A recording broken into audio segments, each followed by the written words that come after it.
Welcome to the Honest Wargamer. I'm your host, Rob, and we're here in Europe, sunny Ireland, and I'm joined by Mr. Mick Wendell. Hello, sir. Oh, feeling good today now. We are way better today. We are rested. Yeah. We are fed.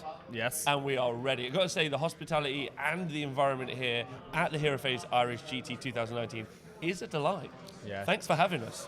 No problem. It's been a pleasure. You've been a pleasure. But we now are going to kick off with a really exciting game. Yeah. 3 great games yesterday. Yep. 2 of which you saw. And 2 great games today. And one of my hobby heroes is playing on the telly. And then one of your hobby heroes, or are they both your hobby hero?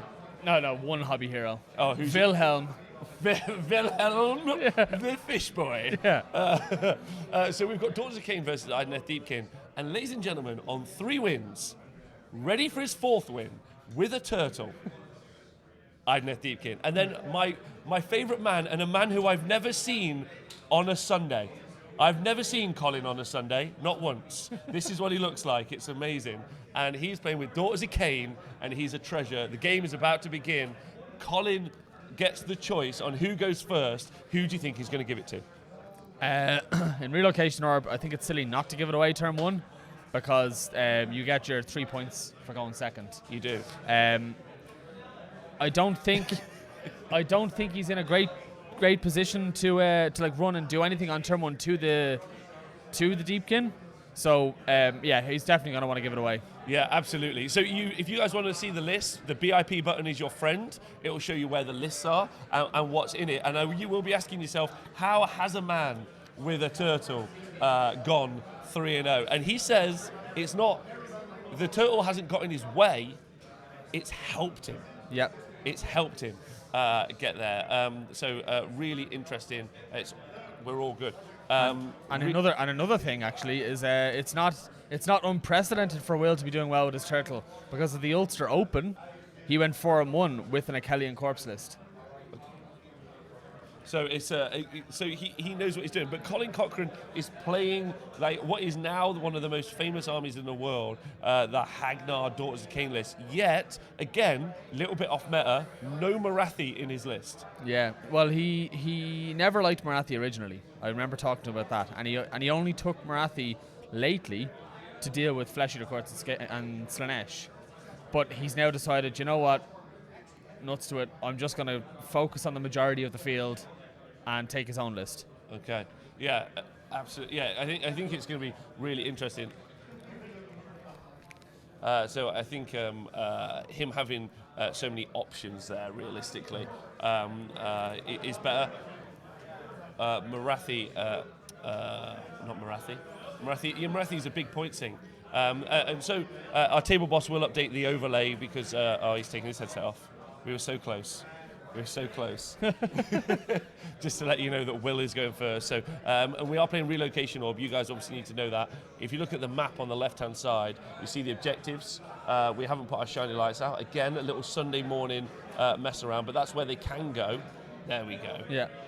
Those are the places they can go, and they're going to move in between the battle round. And you score 3 points if you go second. Yeah. So Colin going second. So it's the big question is: does Will move into the centre to score 1, or does he just leave it, letting Colin move into the centre? Yeah, it is a tough one, because Will's no matter what. Well, not no matter what, but Will is going to be realistically 2 points behind at the end of this battle round. Yes. So, do you risk it and play the counter charge, or do you put yourself in a position to get that 1 point and get counter charged? Because that's what's going to happen. He's going to move up. He's not going to really charge anything, and then all the witches are going to come out and they're going to hurt. So it looks like he is moving out. Oh, so this is where we might see that small unit of 3 defense eels doing their job, realistically. No, it's not what we've seen. So he's just put a sacrificial unit, a capture 1 point unit of thralls. To get slaughtered. Yeah. I don't know if I would do that, because the thralls in this game are actually very, very useful, because they still have the 3 attacks apiece against witches. And they -1 rend, which is one of the things that really helps against witches. And you don't really care if after they've done their damage, they'll probably kill enough witch elves. Then you don't really care if they're dead after that. But now I think they're just going to die. Yeah, I agree. They're definitely. What do you mean? The whole army? He's not putting the whole army. No, forward. but the thralls that are there, I just think they're going to die for no reason. Agreed. Do you think we're going to see the turtle move over?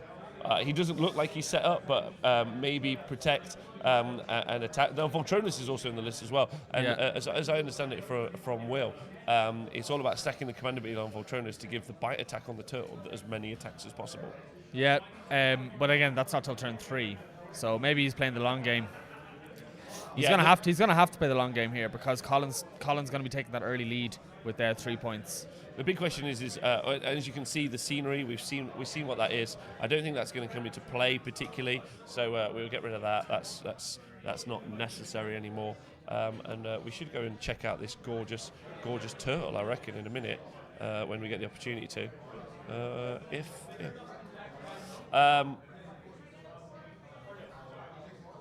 Well, yeah. So do you think he's definitely moving forward? He's not shy. There it is, the gorgeous already in our hearts. Yeah. He's hard baked into that clamshell. He's the turtle of our dreams. He's ready to rock. He definitely looks. He hasn't put the elves on it. He's just built him as a combat turtle. Yeah, literally just the turtle. Just the turtle. He doesn't want to mess about with the elves. Doesn't believe in them. And I don't know if you guys are aware, but if you just look behind, what's this? I've never seen that model in my life before. That's an Apelex. The actual names are a Leviathan is the turtle, and an Apelex. Alopex. Alopelex, the shark. The apex predator. Yeah. Has Will jumped the shark? Is that what? With no rider. What no crew? Yeah, I miss Disco Rat. I miss Disco Rat too, but Disco Rat are these wild animals. But if Will probably is, you describe him as a bit of a wild animal himself. He is a wild animal. Yeah. That is accurate. Yeah, I mean, he's a real good-looking fella. There he is, the gorgeous Wilhelm. Yeah. You can see him. Just absolutely the pinnacle of Irish Age of Sigmar. Very much so. He's a top-notch player, and he loves playing these very, I wouldn't even say off meta lists. They're just off the wall. They're just his lists. They're always weird. All his lists, ever since I first met him, they've always been kind of bonkers lists that he's just really excited about. Probably the most excitable Warhammer player when it comes to like list rate. He's like, oh my god, I love this.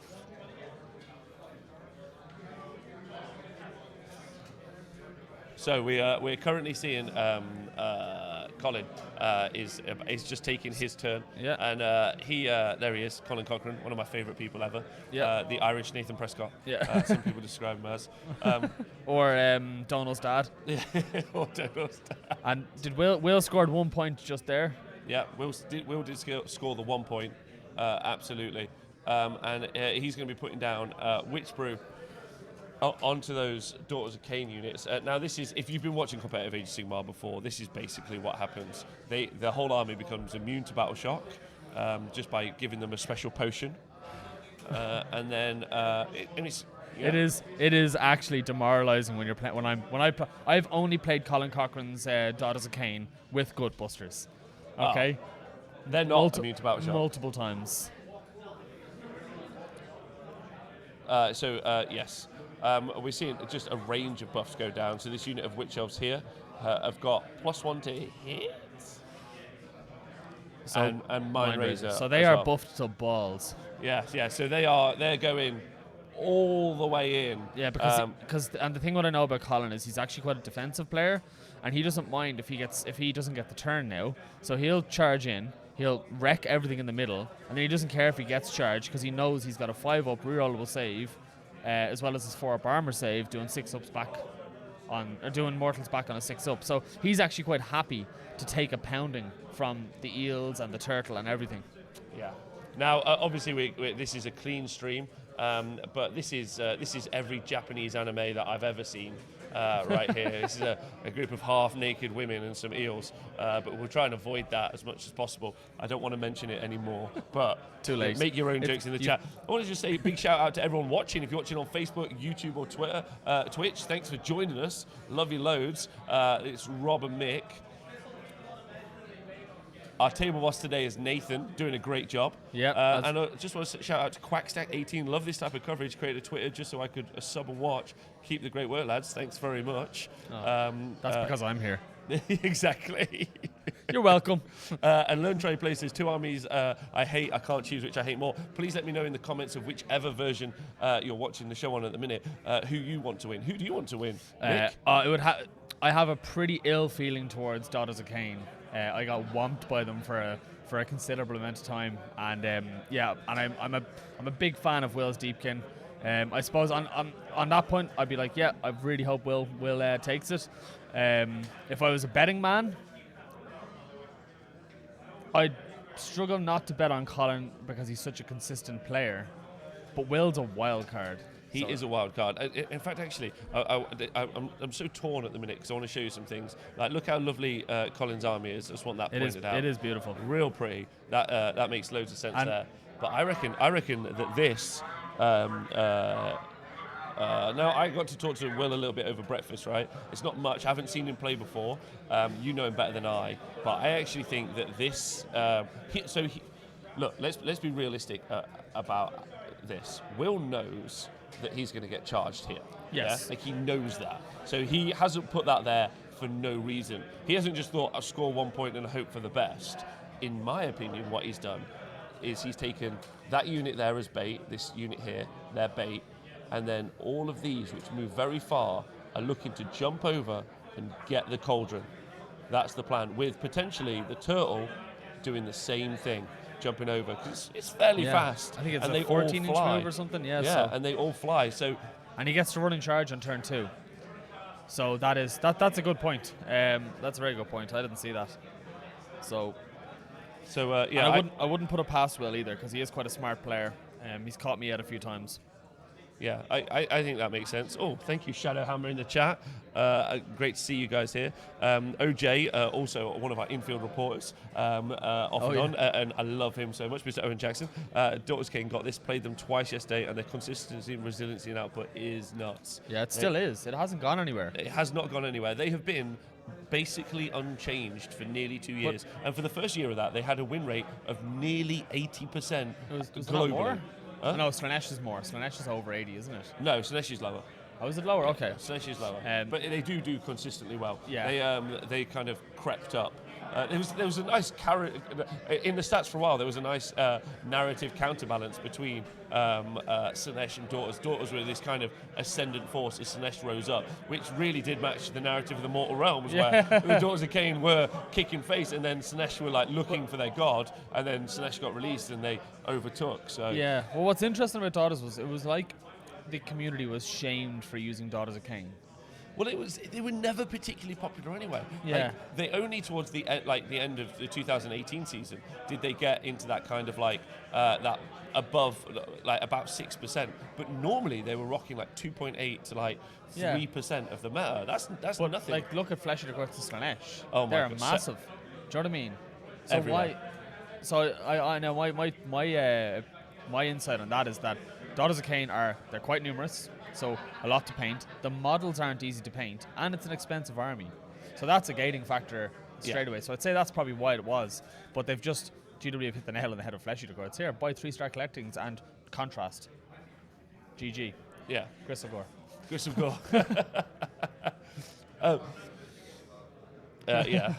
And it makes sense why they do. It's Rob Madden again with his drawing on the screen. Thanks, Learn Trade Play. Turtle Power. Come on, Deepkin, showing that lower model count army can still crush your enemies. Well, we saw already at the Facehammer GT, we already saw Idoneth Deepkin do so well under Luke Morton, piloted particularly well. Now, look, Colin has left, and as stated, that gap in the centre line. So with the priority role coming up, I know you said that Colin's a defensive player, but I think he hasn't seen that by the looks of it. I don't think so. But is there enough space to move in there and get Well, so you can take this unit here. The eels are quite unwieldy. Is the only thing. If you have 6 eels, they're not getting in that gap. But you could probably get those 3 in there, as you said, and then this 6. Oh, do you want to see some over here? Do you want to see some tech? To see some fun tech. I see this a lot from Enlightened players, which they love pointing out when they do it. So if you take Okay, so we've had reroll ones to save as a command point been spent. So what happens is you take your unit of eels here, and instead of putting them lengthways, you do them side on. Yeah. Then when you pile in, you jump over 3. Yep. And then when you jump over 3, you then are able to electrocute in here and then attack. I think, but he's also left him a giant gap, so never mind. Here we go. Yeah, no, it's. The other thing about Will is he played Daughters of Khaine for a long time, mostly Kylebron. He's a the best way to describe it is a very dynamic player. He likes to play fast-moving, janky kind of lists. So he used to play Kylebron, teleporting Marathi all around the board. Mm-hmm. So he knows how Hagnar plays as well, and he actually doesn't rate Hagnar. That's how cocky. That's how confident this man is. He doesn't rate Hagnar. Really? Yeah, he thinks Kylebron is better.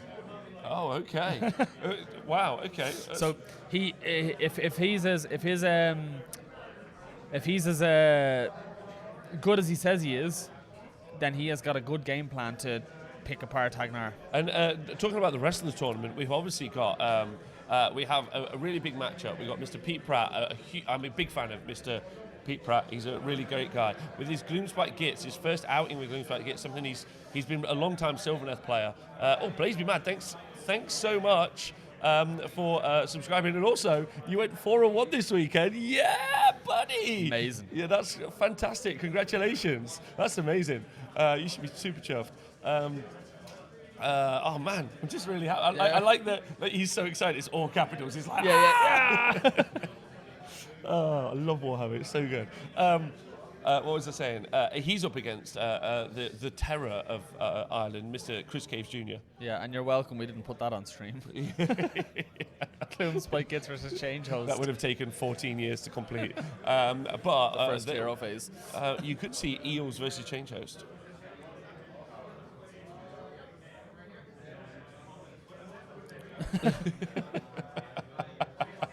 So we find out from the tabletop that obviously he's just gone through those thralls like they're made of butter as witch elves, especially with Mind like Razor. A hot knife through butter. Yeah, absolutely. Just taken 10 they're only Reavers. Oh, okay, so that's not too bad. So those Reavers are down. But look at this, waiting in the wings. Turtle power. He's just coming. He's gonna eat them up. The wild beasts of the sea. But it's a unit of 6 attack eels back here. Yes. So at the top of the board, as you can see, 6 attack eels are here, and they can come through. I've got to say though, that priority roll, it's going to be big. It's going to be big because I think when that priority roll comes around, we need a drum roll. But I'll just double check, make sure my dice cam is still working. Yeah, we're good. It's still fab. There we go. Sunday morning jitters in the technical studio. Jim 1080. Jim 1080, thanks for saying you're enjoying it. Also, if you guys are watching at home, I'm a huge fan of you taking a picture of your setup, tagging the Honest Wargamer on Twitter with a hashtag #RateMySetup. I'll rate it. Yeah. I'll rate the hell out of it. Yeah, I want to.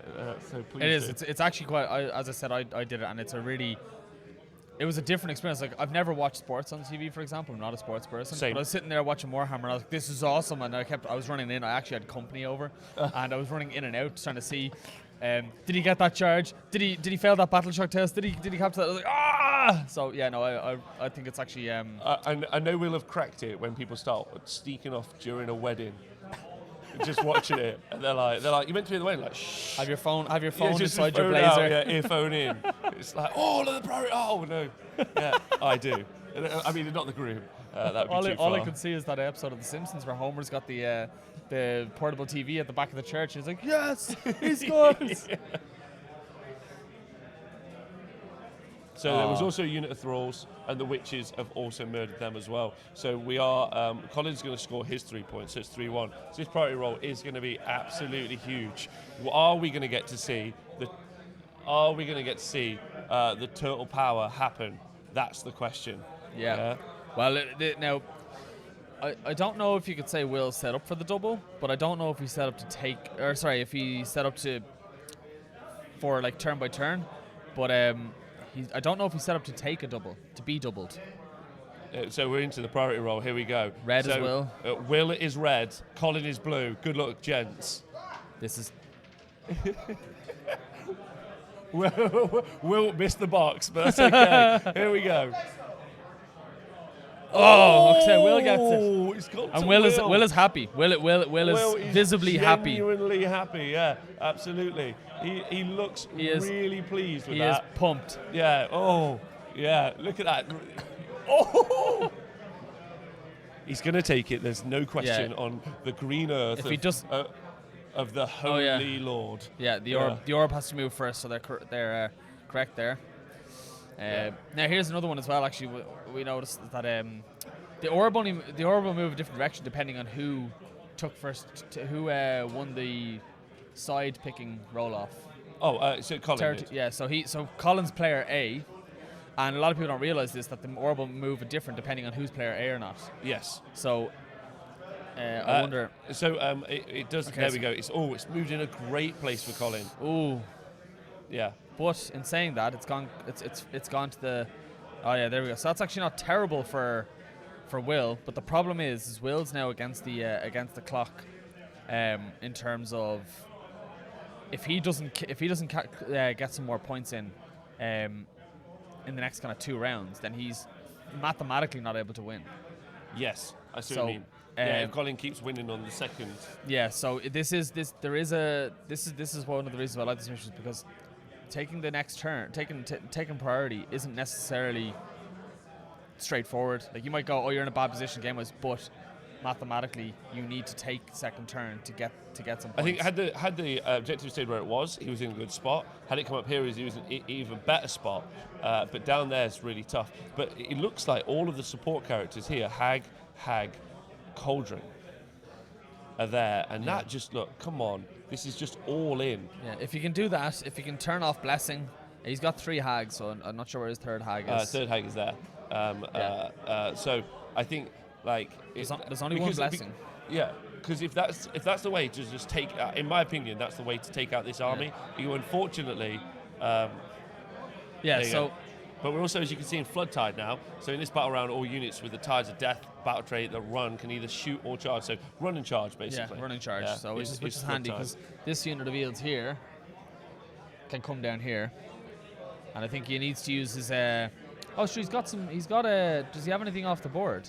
Where's Volturnos? But that unit of Eels can come down there, take that objective. What he needs to do is stop this unit from moving over here and taking whatever he puts there. We're straight into the movement phase for Will. The battle plan that we're playing, if we're in round 2 of an Age of Sigmar game between Idoneth Deepkin and Daughters of Khaine, and we're playing Relocation Orb. That's the battle plan that we're currently playing. So exciting. Yeah. Exciting. We're in the movement phase now. This is probably going to decide. Had Colin won the priority role, this unit of Witch Elves would have just murdered a significant portion of the army, to the point where I don't think Will could have struck back. I actually think that I still think Colin is not in a driving seat. I still think Colin isn't in a driving seat in this position. It's still in the driving seat even now. So it's on to Will to capitalise for a turn that he clearly set up. Yes, it really depends on whether he's able to get into those characters. If he can take out the Cauldron and the 2 hags, massive, absolutely massive. Yeah. So those units that we're talking about here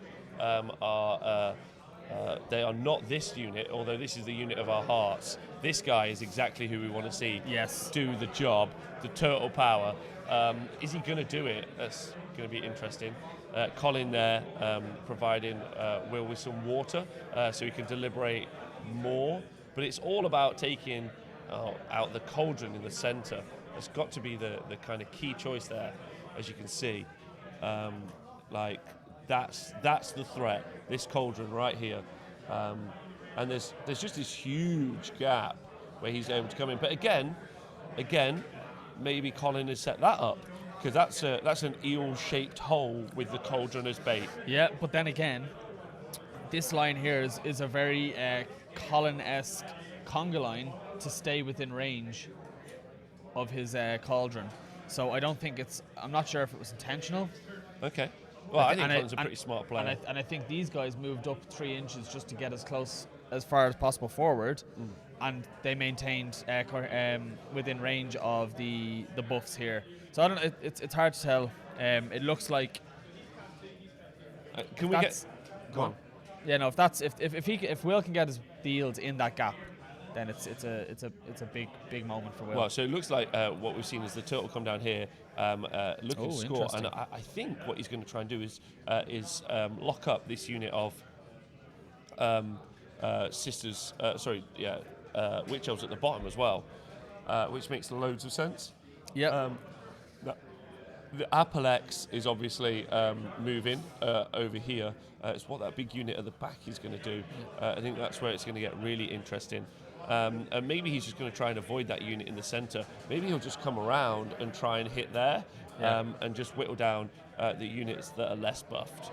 Can we get, ladies and gentlemen, can we just get a name for the turtle? Because we're about to see him activate. Oh no, he's moved. He's moved out of spot. Damn it, turtle.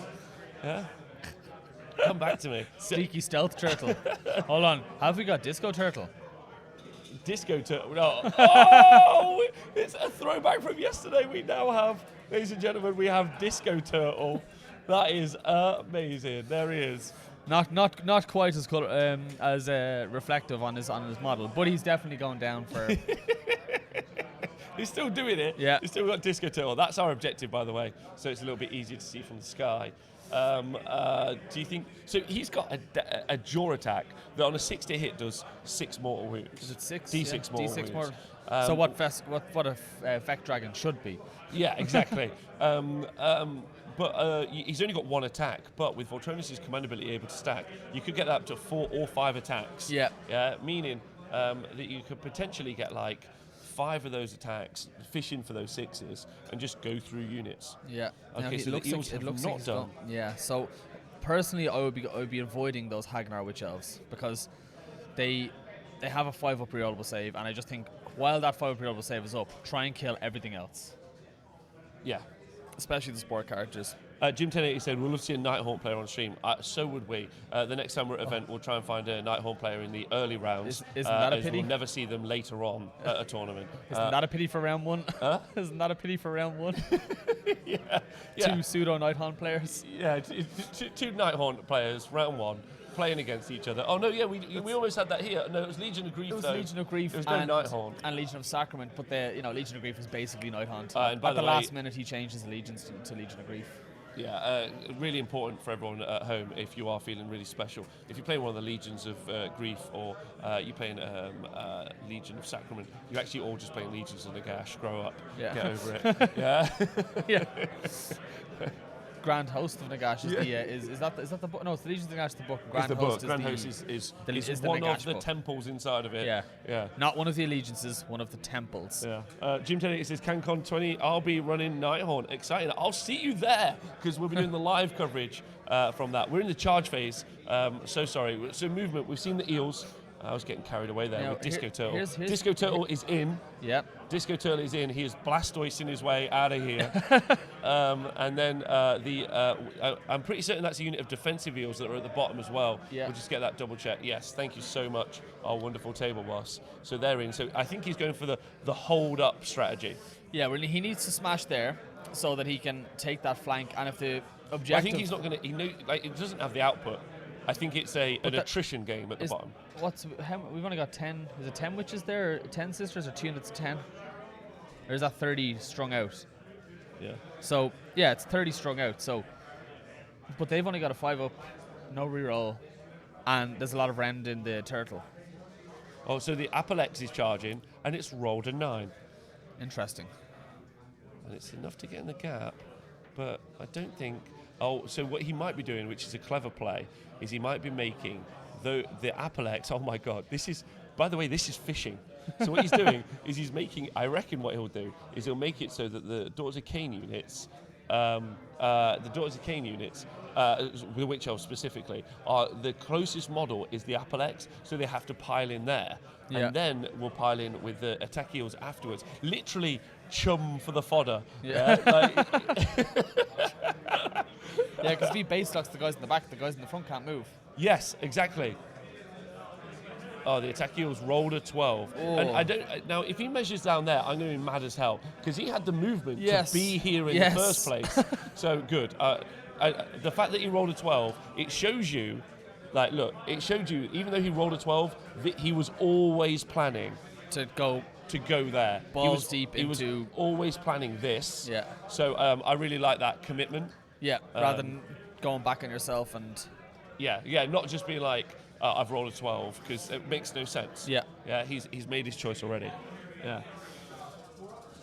There we go. Who's everyone rooting to win? Are you rooting for the Idoneth with Disco Turtle? Are you rooting for Colin with the Ladies Who Love?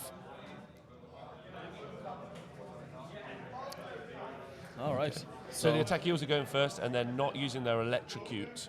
I don't know if that's a mistake or not. Do they have the output to make a sizable dent in the witches? So see, not really. The issue is the Hagnar. So the Hagnar rerollable 5+ save is the main issue here. I think, but we'll see. I mean, they do really good work. Their attack profile is absolutely stunning. I don't think we've seen the command ability from Voltronus activated. I'm pretty certain we've got Voltronus at the back of the building here. Yeah. He won't be able to use his command ability till next turn anyway. So. Yeah. I think what Will is looking to do is looking to get locked in combat. So because in the next turn, when Flood Tide, as you can see here, which allows him to run and charge, becomes High Tide, means all of his army is going to strike first. Yeah. Arguably a reason to have held off for a turn. That's. Yes. But Or at least have gone around and done what you said and come in here and fight the support characters. You know? sometimes people don't see it, but sometimes also I don't see, or we don't see, what people's plans are. Absolutely, just like Chris Caves, his turn one, locking the Storm Fiends in combat. We never saw that. That was a very clever play. Great play. Great Yeah. play. Go on, play. Cavesy. Yeah, go on, young Caves. So, yeah, we're now in a position where we're looking to see, I think, a pretty devastating round of combat because everything is in. Everything is in. Yeah. The defense eels are in here. More defense eels are in here. 6 attack eels are in here. 3 defense eels are at the bottom. The disco turtle is in at the bottom as well. And the Apelex, the chum, the fodder, he, bless him. He's in a tough spot. He's a shark out of water. Yeah, nice. Really nice. Really nice. You're really getting how to do Age of Sigmar coverage. Terrible jokes. Yeah, well, Yeah. the dad status gets you. Yeah. I was talking to Chris Caves Senior this morning, one of the loveliest fellas here, a dad himself. I often go to him for just jokes that he's got. We're in a WhatsApp group, the dad jokes of Age of Sigmar, and I think we've just seen a shocking set of rolls there. Colin will have to take 10 5-up saves and he'll pass 12 of them. From my experience, 5-up saves are the bane of my existence. I just think that a 5-up save is probably better than a 4-up save. Agreed. Eight witches. Only 8 witches died. So he's committed a unit that is over 300 points to kill. to kill 8 witch elves. And that is not enough. No, thankfully they're immune to battle shock, so Those poor witches. a lot of people say that the army is a little bit good, but I disagree. It's all the way good. It's and you know what? I think, and the problem is that I don't want them to over nerf any armies to make it to make them balanced, because I think you just take the army off the board. So I was quite happy when all they did was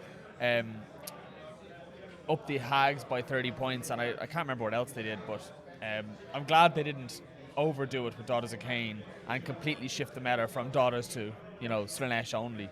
Yes. So people are still able to take Daughters. As we saw. They are a really nice counterbalance army, realistically. Yeah. The fact that they're not seen. The fact that they're not seen like as much as. I think it's just a testament to how hard the army is to put together, like on the tabletop. Yeah. I think it's genuinely quite challenging. That is true. Anyone who has a Daughters of Khaine army with like 60 plus witch elves, and like a lot of witch elves, like fair play to them. Fair play to, and especially anyone who's painted them well. You know, I know we have a few people on the scene who are very very good painters and very good hobbyists, and the effort that goes into a Daughters of Khaine player's army is nothing short of a miracle. Yeah, absolutely. So to all of you Daughters of Khaine players out there, you may suck because you game with a hard army, but you're awesome because it's a really tough army to get on the board. Really, really hard army to get on the board. Takes a lot to do it, and what's nice is they haven't changed. Like, I think arguably they're a little bit too good, as we see constantly,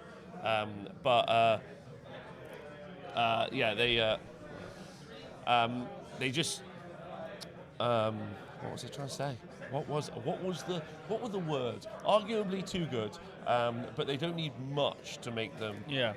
Like, I would take away the re-rollable 5+. Yeah, I always said that. Well, it's, the re-rollable isn't the bad part. It's the +1, the +1 and re-rollable. That's the real issue.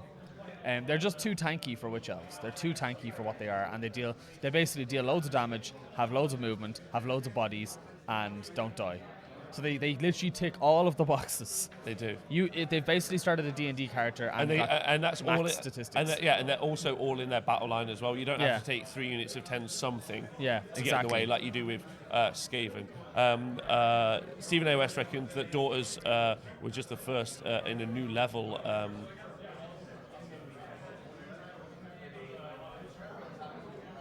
Of a power level, but I don't necessarily agree with that. I think that they were just they made some mistakes. Well, to be honest, if they decide to bring every book to that level, I'd be happy, because that means they're bringing every book in line to an extent.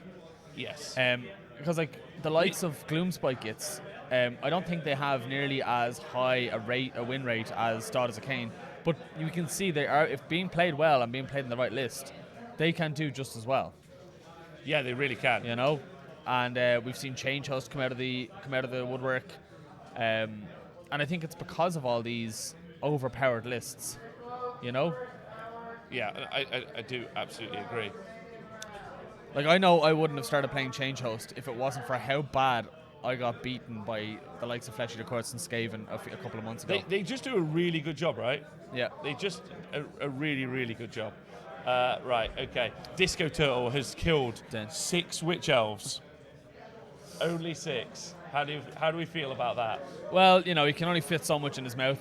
That's true. I think he's okay because he doesn't mind. He doesn't need to charge to do his damage.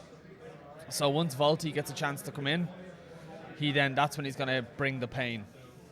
Yeah, he's going to bring some. What I'm really worried about is the 6 eels fighting the Witch Elves up the top. If Will loses that's a very hard thing to come back from, and I have a feeling Colin might have piled in some of his Witch Elves to get them within range of the orbs, the orb. So I'll be interested to see who has that objective at the end of this turn. Me too. I can't wait to find out what the situation is going to be. As these combats resolve, we're in the combat phase. We're seeing more and more of this. Everything is really locked into this center kind of combat, as you can see here, and it's going to be Daughters of Khaine. What do you think Colin's response is going to be, Mick? For right now, I think he is unflappable.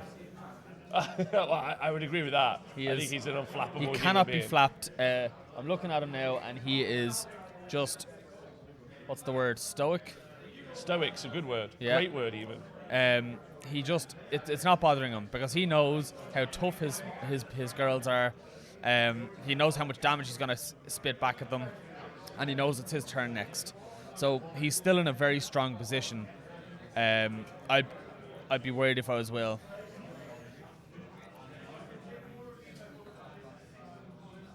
Yeah, I think I'd be worried if I was. Yeah. If I was. And just there, we got 1 Witch Elf dead, and 2 mortal wounds back on the defense eels. Like, that's the sort of thing that Will has to deal with for the next couple of rounds now, because not only is he not killing a lot of Witch Elves, but they're also dying and killing the eels back before they even attack. They're doing really good work. Yeah. They're doing really, really good work. And also, who do you think is going to take out the event There's loads of people potentially going to do it. How do you think it's going to go? I'm still on Cavesy. You're still on Chris Caves? Still on Cavesy. He's just a very methodical player. He's playing a good army. It's good for the meta, as in it's good for him in the current meta.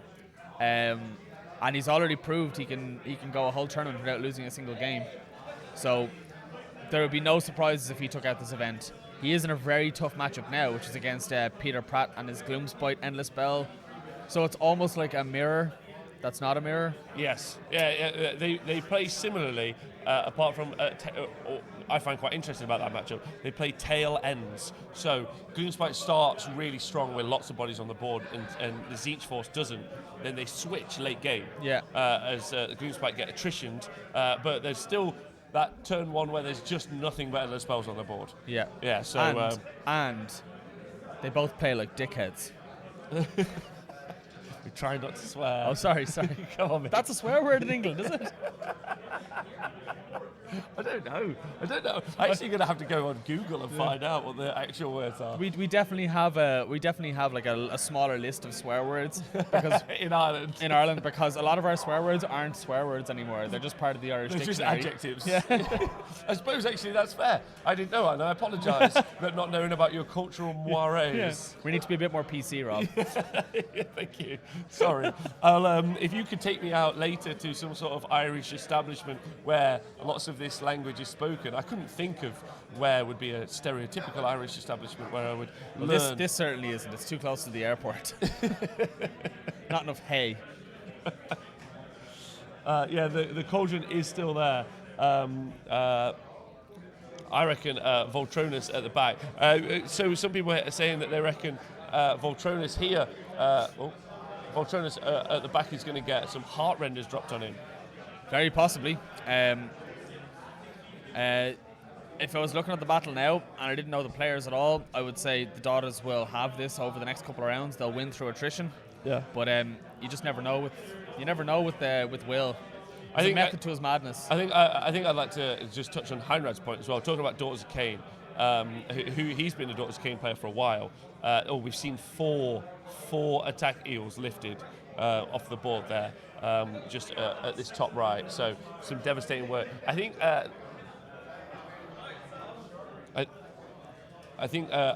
point that Heinrad's making is that Daughters of Khaine are strong, but they're consistent.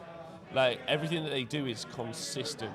And you do see that. The Daughters of Khaine builds that are taken rely on consistency. Yeah. But they do play exactly how they do, like on the tin. Yeah. You're going to walk forward. You have no options. Apart from those 2 units of heart renders that you see in the sky, you're just going to move forward. Yeah. So they don't tend to play particularly differently. So you do have that advantage when you're playing them. You know what they're going to do. Yeah, exactly. You can move their pieces in your head and say, okay, well, he's going to be here if I do this, and he's going to be here if I do this. Yeah, exactly. So if you use that, but again, some armies just don't have the utility to deal with them, even if they know what's going to happen. Like Gutbusters, for example. Can we just take a moment? R.I.P. the shark. The shark is gone. This is like Jaws 1 all over again. He will chomp no more. Yeah, he will. So, and we also lost 4 attack eels, but nobody really cares about eels. Yeah, no one cares about the eels, but we all cared about the shark. But the people's hero, the turtle. Yeah, turtle is still going strong. Still absolutely taking names. Now, I'd be interested to see if that turtle is the only thing within 6 of the objective, or if Colin has that objective. Yeah, so we're going to find out what's happening there with the turtle. But just a great-looking board. Got to say, terrain here is pretty decent. Yeah, again, hats off to Pete Pratt and Paul Ray. 2 lads provided us with a lot of the terrain. So the 2 lads provided us with a lot of their terrain and their mats. Morgan from the War Room, again, he brought up some of his mats and terrain, and it made our job a lot easier because we are still building our scene. Our 2 options were borrow scenery from the local community or to get everyone to bring terrain. And for us, I think this would have been better.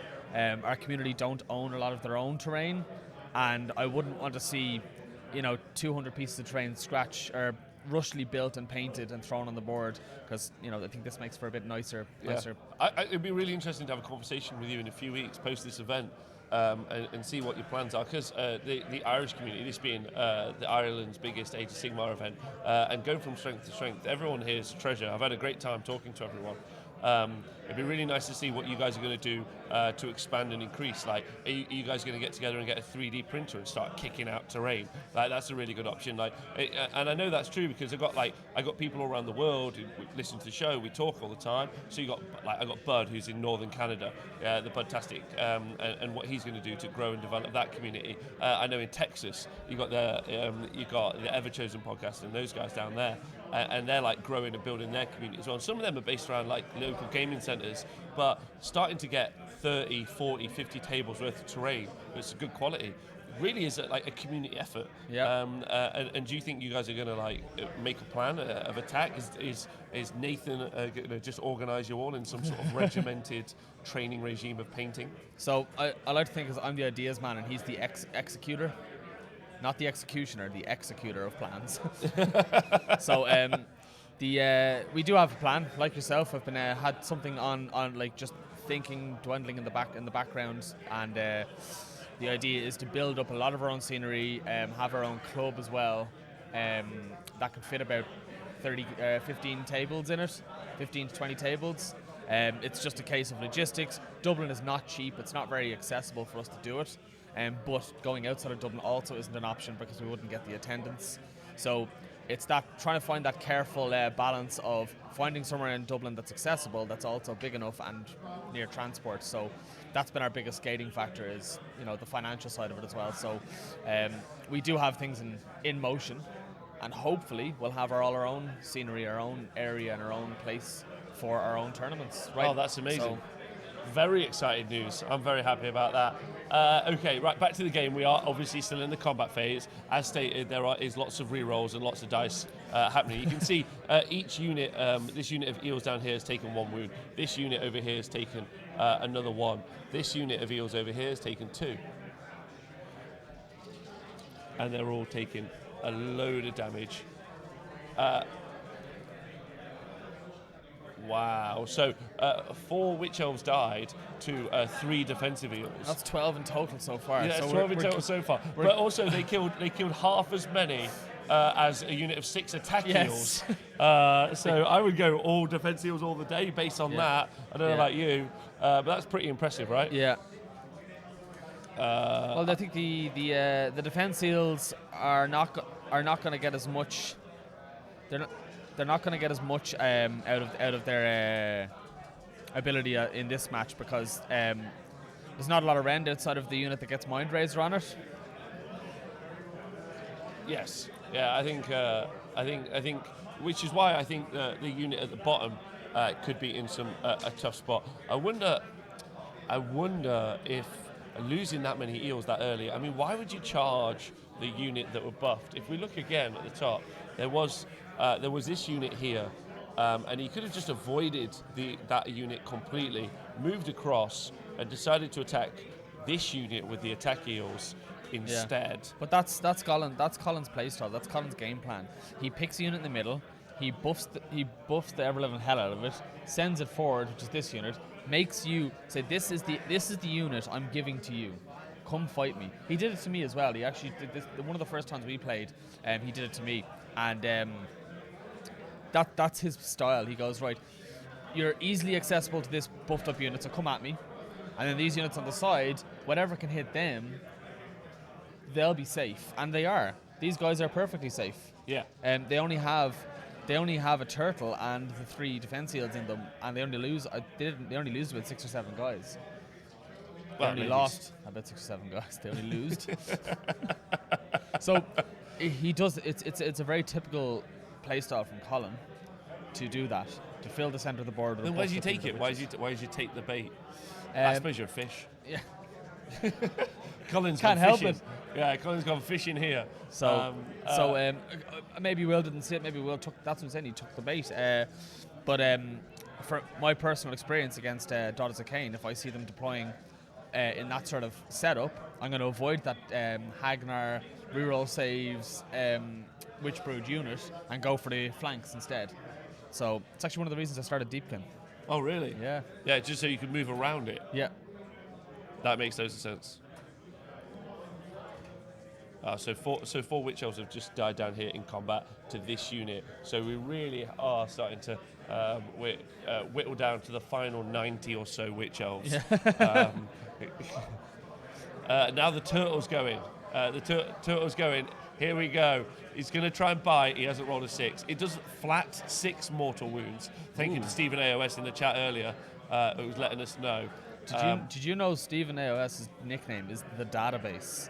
Because he has every bit of information of AOS at the tip of his tongue. Oh, wow, I did Everything. not. Everything. That's good. Thank you, Database.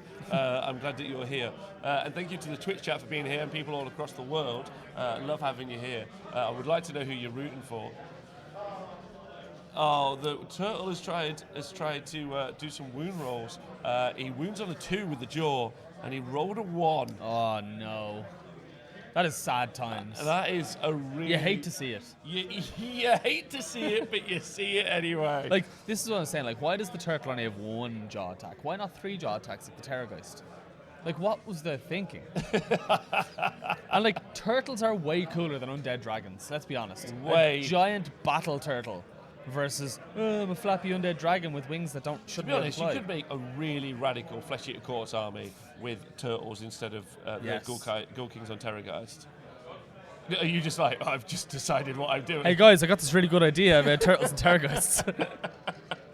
and why you wouldn't is beyond me, realistically. It was like that idea that people were throwing around about Bretonnians as Flesh Eater Courts, where you just take an Empire army, and all of your knights are like demigryphs. So your demigryphs are crypt players or something like that. Wait, are you telling me right now that if I was smart, what I could do is get myself a Free Cities army and just double it up as a Flesh Eater Courts army whenever I like? For sure. With some spooky basing. 3 Empire Griffins, more like 3 Flesh Eater Courts dragons.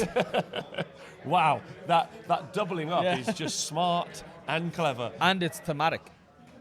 Well done. There we go. Converted. And also what's really important about that is you're saving twice as much money. You are, yeah. Yeah. Turtlegeists, that's right. If anyone does decide to do some Turtlegeists, we do want pictures. Yes, Send absolutely. them to us. Also, I want you to send me some Turtlegeists. Oh. 3 elves for 2 wounds back. Oh dear. So the turtle did kill 3 witch elves, but took 2 wounds in return. Do you know what kills the turtle? What? The 4+ to hit with the jaw. It does. 4+ to hit, and I'm gonna put this to the Twitch chat, see if they agree. 4+ to hit is probably the worst hit roll characteristic in the game. I'd rather try and hit on 5s. Yeah, because you probably have 12 attacks, but 4+ to hit, you have like 1 attack. Yeah.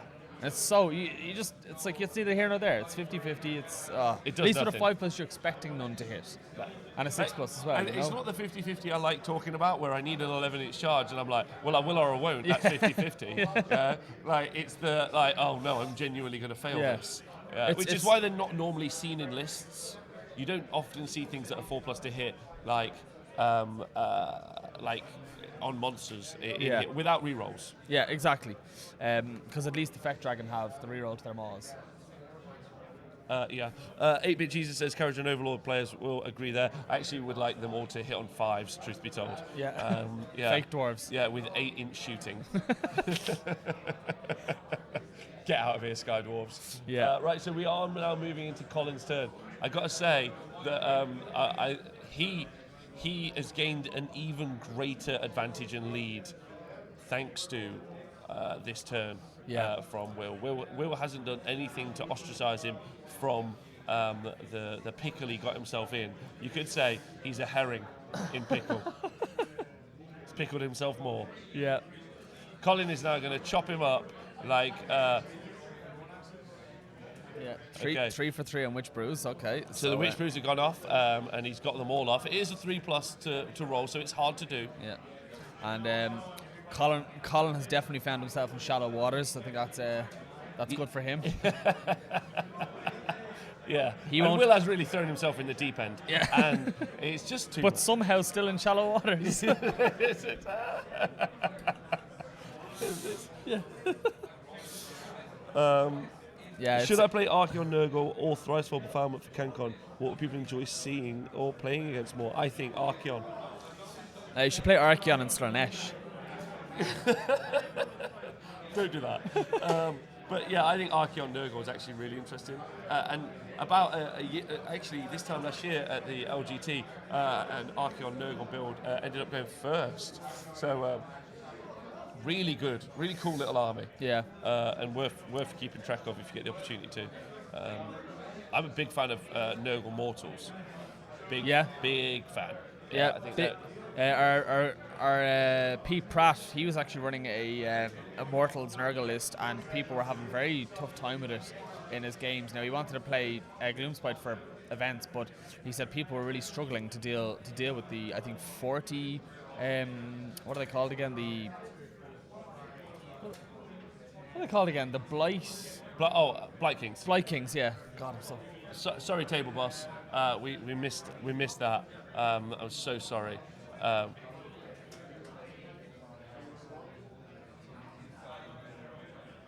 Thank you. So this unit of Witch Elves now, the unit that we said should have been attacked, have got Blessing of Khaine on them. Yeah. So that unit's not going anywhere. That's not going anywhere. And then this unit that we can see here fighting against all of the Eels has got Mind Razor on them, so still going to be doing that glorious work. There we go. So there's Mind Razor. Castle of 7. You can see what it does. Big shout out to our overlay guy making that work for us, and also to our table boss. That's cool, right? It's amazing. It's a really nice thing, because especially if you are fairly fresh into the scene, like let's say a couple of months playing, and you're like, you know your army, you know a couple of armies, but you don't know this army.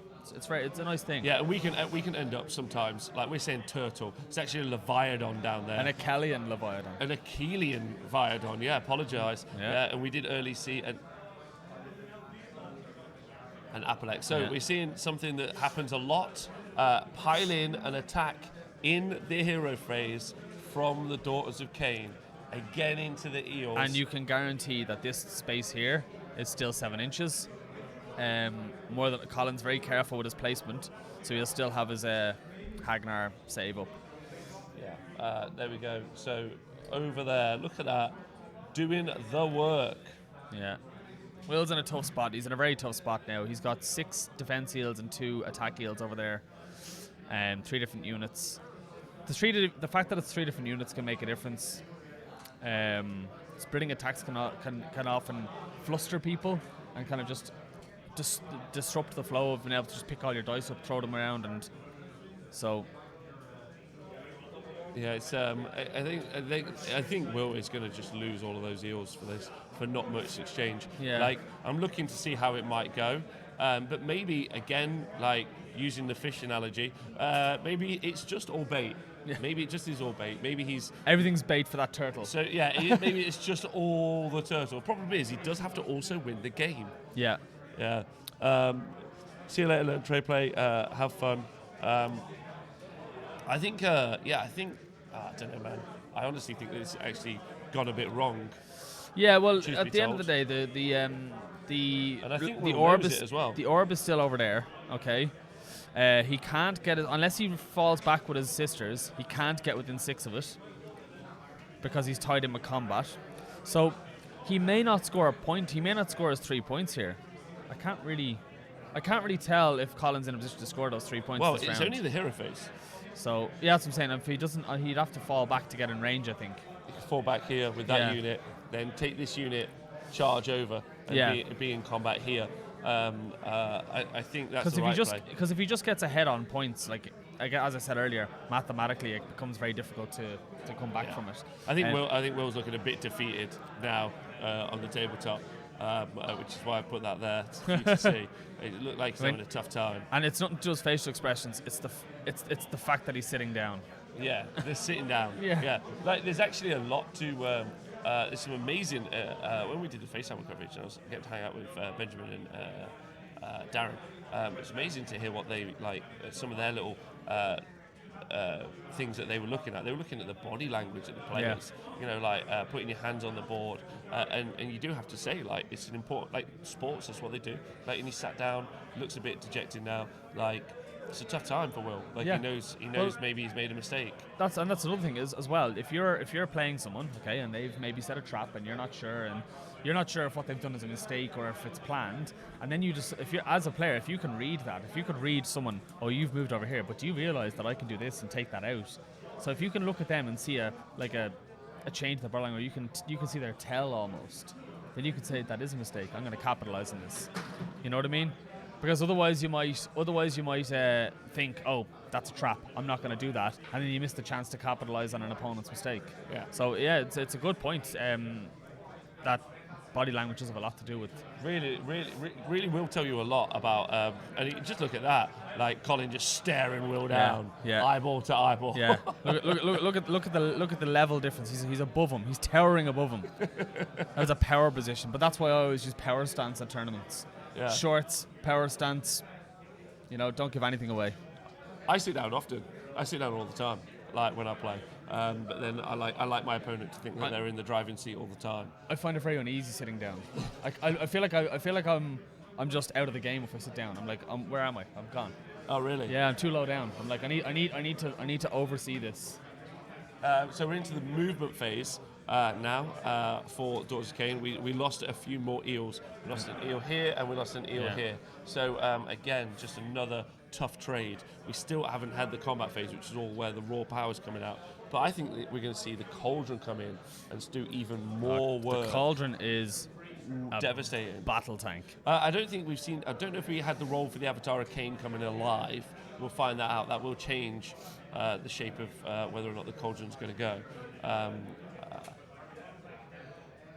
And then, because if the Avatar of Khaine has been awoken, so he's made that play. He's gone for the run. He's falling back, and he's going to take that objective for 3 points. Yeah. Even if things go quite wrong, I think he's in a good enough position that he can allow for things to go a bit wrong over the next few turns, because Will doesn't have enough on the board to there's nothing to really hurt Colin. Yeah, he really did just throw those fish into the blender at the front. Yeah. Yeah, that's like guppy charge. Just like, here, into the chum bucket with you. This careful movement. This is what I love. This careful movement with the. This really is not. This is Free Willy, not Jaws. Yeah. This is Flipper. Now, Free Willy's an orca. That's a killer whale. They'll murder Jaws. Yeah, he doesn't do anything. he nearly dies to just being rescued. really doesn't have the. Oh no, fresh water. Oh no. I feel sad. My fin is bent over. Truthfully, though, they shouldn't be kept in cages, and everyone should boycott SeaWorld. Absolutely. All day long. I think. I don't know, man. I don't think. Will's got the to chance. be honest, I think the Hangover has beaten Will. I also think the Hangover has beaten Will. Not the movies, though. I'm sure he's a fan of those. Yeah, Will is currently about 85% alcohol. Yeah. Yeah. And maybe about 11% water. Yeah. Whereas Colin is focused, ready, calm, and steady. Although not wearing his usual building attire right now, he's elected for comfy trainers. Yeah. So he can be faster, more dynamic. And that the lack of hair really helps with the running and charging. Really increases his aerodynamicism. Yeah. So he's actually elected to draw those unit of witch elves. Oh, he's going to send in. He's going to send in the other unit, isn't he? Yeah. He's after blocking them off. He might be trying to just generate more board control. So that's an interesting. Look how many are still left. Do you know what? It's because it is high tide, and he gets to fight with everything first, and he's after milling something of his own. Yeah, Colin just shot his own witch elves with a dice and knocked a few out. Because high tide is coming up next for Will. So even if Colin gets the priority roll, he's not going to fight. So he's just going to elect to disengage. But he's done amazing work in one round of combat. Holy crap, I did not realize that Colin had movement trays down. He does, yeah. Oh, so he's using those mini-mag movement trays, which I use, by the way, and they're genuinely good. They're amazing. Yeah. I actually, to be honest, I didn't see movement trays down until about now. That is incredible. Yeah, no, they're really, really good. Yeah. They do the work. And I know some people are like iffy on movement trays, but genuinely really cool because you get to slide them across. I did so there's like that, actually yeah. a movement tray underneath those models, even though it doesn't look like it. Oh, wow. Yeah. It looks really cinematic, which the other movement trays cannot. Yeah. Truth be told, but you do have to go through magnetizing them, but Yeah. they are good. I have a lot of the wooden ones. JJ, you gorgeous man, how you doing? That is indeed a turtle. Disco Turtle is his new nickname, and he is struggling. He was in combat with some witch elves, but he still hasn't yet done his raw magical. He hasn't done. Now I'm looking at it now. I don't think Colin's getting that objective. Hold on, sorry, no. No, that's a lie. I'm looking at the wrong camera. I thought he only had one witch elf in range. He's actually got about 7. Yeah, there you go. 1, 2, 3, 4, 5, 6, which is enough to take it. So yeah, never mind me. So he's just run to claim objectives. Yeah. How do you feel about running away to claim objectives? It's a smart play. It's a smart play. Really smart play. But the thing is, you have to, like, a lot of the time, it's not, like, I was talking to a player there who's fairly fresh in the scene back from Warhammer Fantasy, and he said, I'm still in fantasy mode. And I said, what does that mean? Killing things. Because that's what fantasy was based on. It was based on how many VPs you could get throughout the game. Was. Like, killing stuff. So, it is very important that this is now an objective-based game, and you have to play for the objectives, not just for killing your opponent. Yeah. So we're about to go into the priority roll now. I think we're hoping here. Wilhelm needs this to stay in the game, and does. he's red. He's red. Yeah, we got the priority roll. Look at Will. Bless his heart. I hope he gets it. Oh, he's got it. Oh, he's got it. Oh, sorry. I thought the 3 was a 1. No, but Will does win it. And look at. Oh, you go straight off the bat, he says. You go. Well, it's because if he doesn't, he automatically loses. Oh, he's not sure about it, though. He is not sure about that At this choice. point, if I was Will, I'd be playing for secondaries. You think Collins won? Well, if he gives it to Colin, Colin now has a free turn to basically obliterate his army. Even fighting first, Colin gets his 5-up rerollable, he gets Witch Brew, he just gets everything he needs. Yeah, so if you guys have just joined us, we've just looked at the priority roll for Battle Round 3. So we've had the first 2 turns, and Emma Exchange, this is not Iron Hands, this is Age of Sigmar. We're here at the Irish GT for the HeroPhase 2019.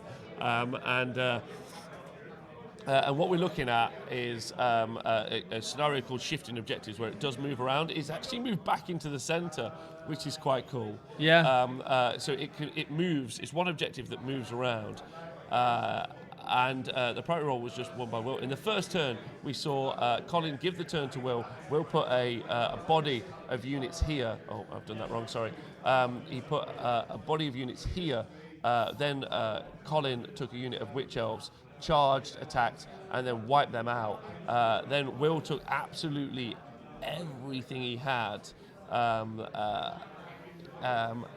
He actually had 6 attack heals, which he charged in, 3 defense heals he charged in, 3 more he charged in, another 3 charged in, an Apelex, which is a shark, which he charged in, and then they all died for about 6 Witch Elves in return. The turtle, though, who was our hope and dream, came around here. There was an opportunity for the eels to come round and get into the cauldron. But then in Colin's turn, he decided to take all of these Witch Elves, withdraw them like we see, take these out of combat and go and score, and then just buff up this unit so that they are super defensive. So it looks like Colin's really in the driving seat. Yeah, well, if he takes the turn, he loses automatically on maths. Just maths loses the game from unless Will's able to really take it out of the bag and stop Colin from scoring for the rest of the game, and he's able to score 2 threes as well. But it's going to be very difficult. Also, Will is going to take it. I think that's smart, and I think he should be playing for his secondaries now. I think the likelihood of getting the win is so low.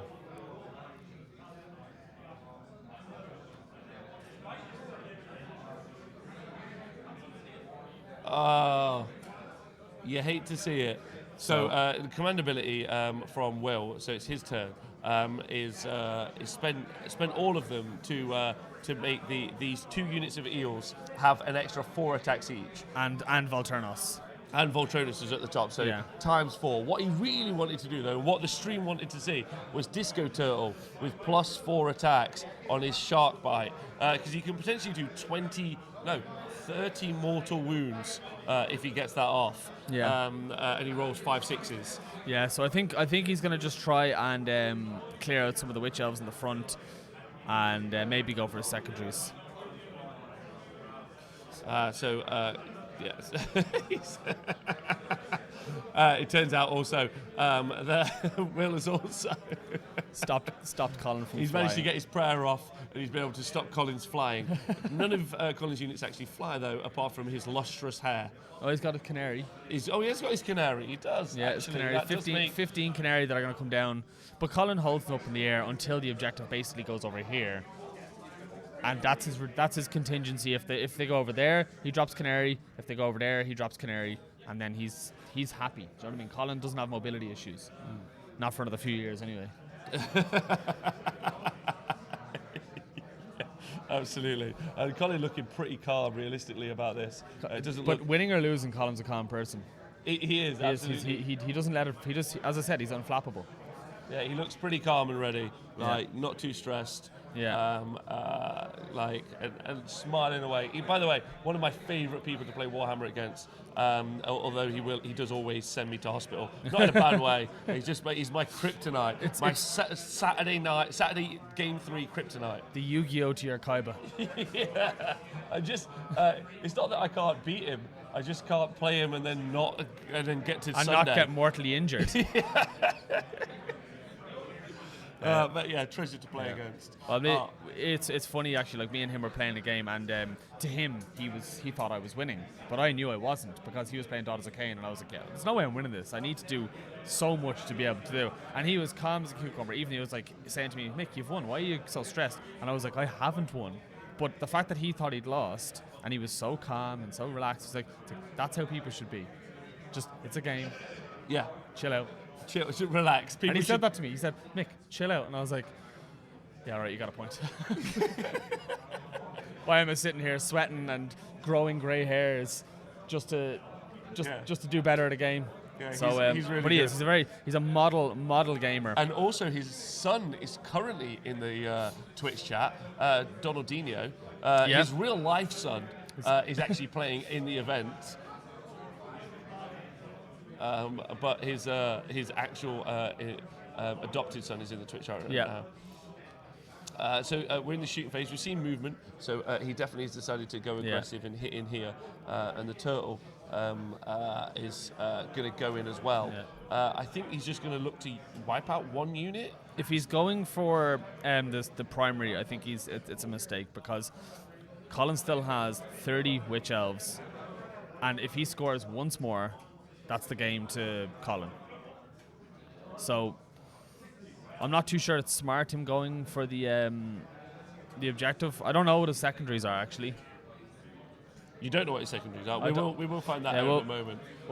We'll find the secondaries out in the moment once our table boss. Young Khaine is currently is just regaling our table boss with tales of his victory and of his smashness. Yeah, I think he just took down an Archeon head first. Yeah. So we're just trying to figure out what hidden agendas Will has.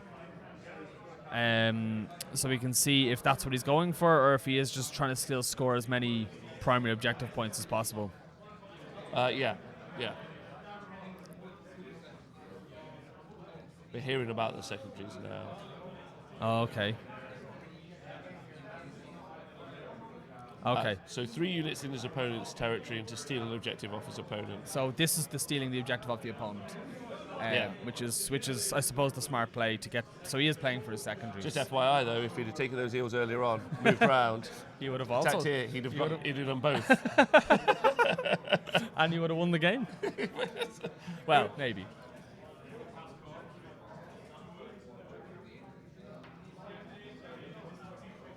So Colin's are to keep more than a third of his army alive, a pretty solid one to do with Daughters of Khaine, and control more objectives than his opponent. And you know, just to sort of on the subject of hidden agendas, do you have plans to include that on the stream? Yeah. Awesome. Yeah. it's a lot. You're starting to see how Hurry much. up, Rob. Faster. Can we have it by next game? Yes, maybe. Yeah. No, in fairness, I've witnessed firsthand on how much goes into this, and it's a lot. So for anyone watching this, really, so much effort goes into this from Rob, and yeah, fair play to him. Well, we've had we have some amazing help as well. Just want to say shout out to our overlay developer. If you look, you're now looking at the biggest picture that we can provide to you guys. So the map's as large as you guys got, because we recognise it's hard to see some stuff with the top down. Mm-hmm. So we're giving as much retail space for that. You also can see on the left that Will, just at a glance, it's his turn. And you can see how many CP he's got, although I'm pretty certain he's got 0 CP now. Just let our table boss update that. You can see the ongoing score. You can see also, because he's got Revenant Slaughter, that means that that's a special rule that you get when you are the Futhwan Enclave. And you can also see that it's high tide, so you also know where we are. So at a glance, you're able to take a lot of information in. It's great, it is. It honestly is. So the overlay guy is a whiz. Yeah. Oh, it's smarter than I am. Yeah. Smarter than I am. It's definitely smarter than me.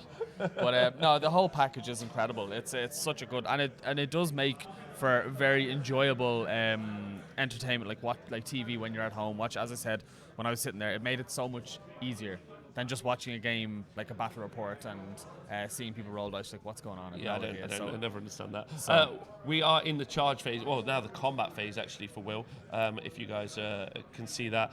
Also, big shout out to Dan Unsupervised in our chat, our Monday show host, and also going to be the host of when we're going to do 15 games of live coverage over a weekend. Ooh. No, 10. 10, Sorry, yeah. I don't want to over egg it.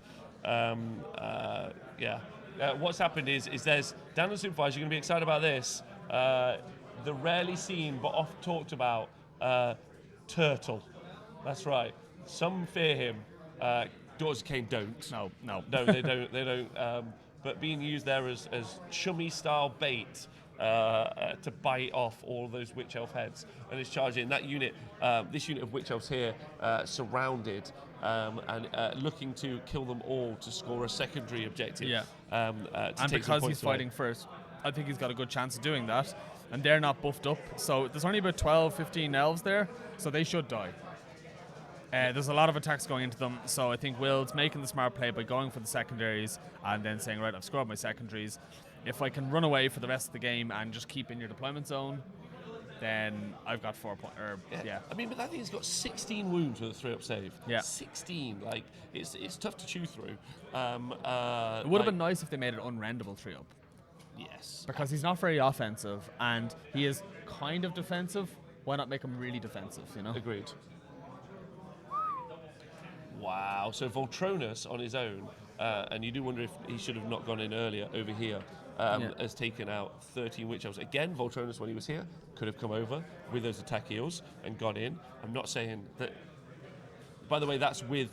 those have got Blessing of Khaine on, so those are actually the more defensive eels. Yeah. More defensive witch elves. Previously, they didn't have it. FYI. Yeah. FYI. When you're watching this back, Will... Yeah. I'm really... I have a feeling Rob thinks you should have gone this way. I'm not sure, but I think he thinks you should have went that way.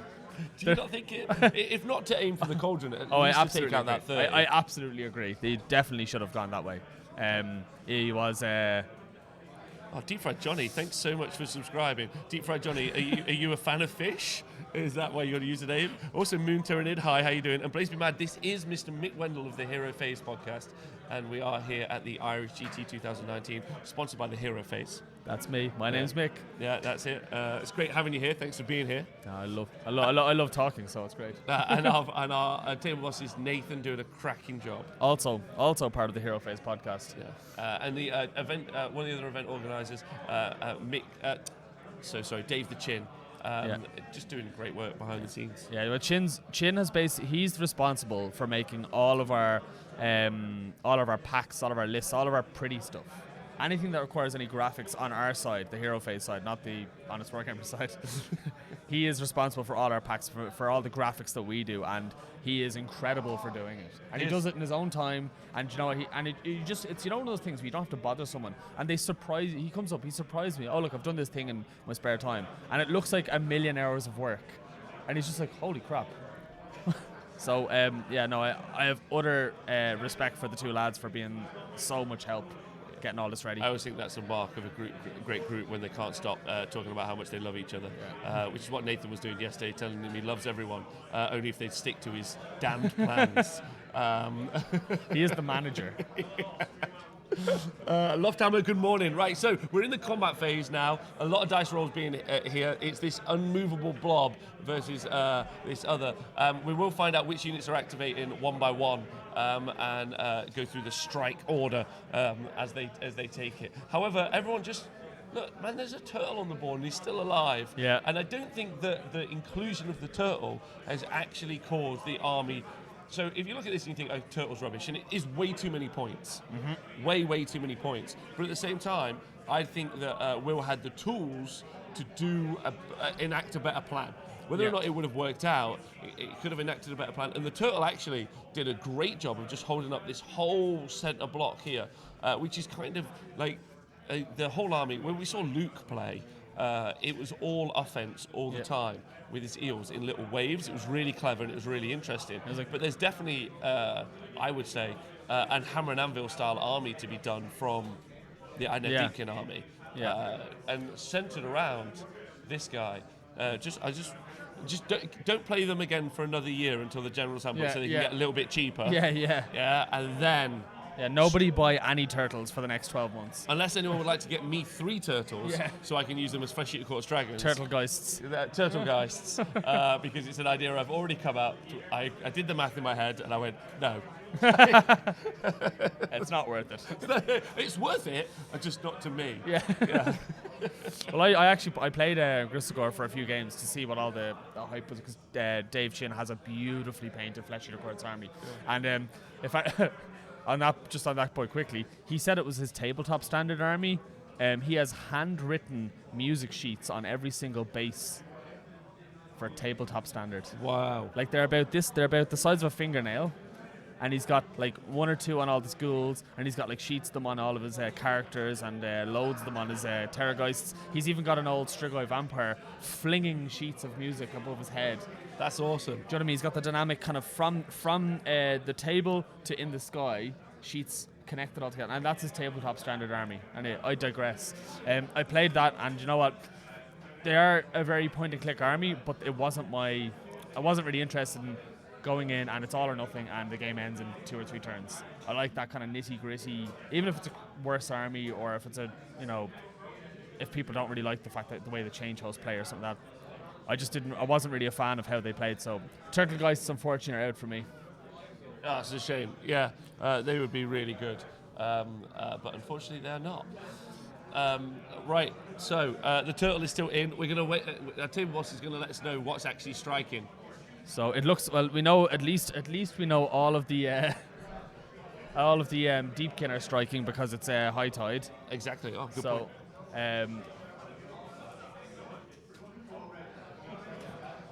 And then we'll get the strike order, which units are activating into which models.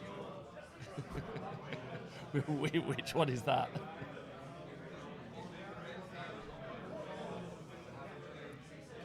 What? Thank you so much, you angel. Thank you so much.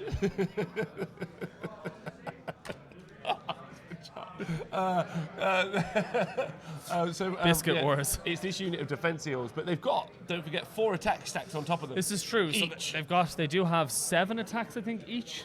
So I was only thinking that earlier, actually, how viable if you minimize the amount of other things in your army, you go like Volturnos, Turtle, and then max out on defensive yields, then you've got a very tanky army. You mentioned there about having a hammer and anvil type style Deepkin. Yeah. So if you just had maxed out on the defense yields, and then all of a sudden turn 3, you've got about 57 attacks per model. Oh, so 8 witch elves have been lifted there and lost 2. Yeah. And lost 2 back. So maybe there's something in that. Maybe there's something in a turtle and a bunch of defense heals with Volturnos backing them all up. Yeah, I think so. Volturnos killed, what did he kill? 12?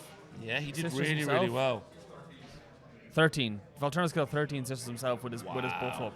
But the problem is, and the one issue I always struggled with when I first started Deepkin was you are playing for that high tide. You are. People can play around it.